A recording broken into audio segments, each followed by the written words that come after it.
কোনো একটি শহরের 70% লোক মাছ খায়, 50% লোক মাংস খায় এবং 45% লোক উভয়ই খায়।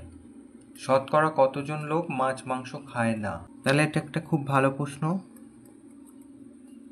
তাহলে 70% লোক মাছ খায় আর 45% লোক উভয়ই খায়, 50% লোক মাংস খায় আবার।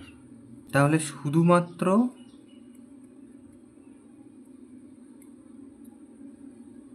মাছ খায় কতজন? 70% লোক মাছ খায় আর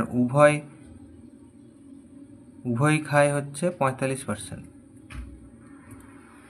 তাহলে এটা বিয়োগ করলে পাবো, তাহলে 25% লোক শুধুমাত্র মাছ খায়। শুধুমাত্র মাংস খায় কতজন? একই রকম বিয়োগ করব, 50% থেকে 45%, তাহলে 5%।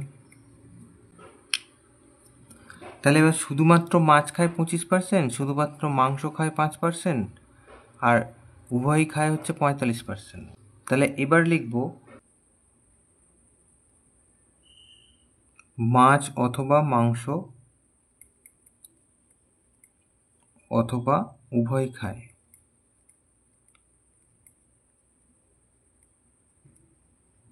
কতজন? তাহলে মাছও খেতে পারে অথবা মাংসও খেতে পারে অথবা দুটোই খেতে পারে, এরকম কতজন আছে? তাহলে 45% লোক উভয় খায়, 25% শুধু মাছ খায় আর মাংস খায় 5%। তাহলে এগুলো যোগ করব, 45 আর এদিকে 5, 50, 60, 70, 75%।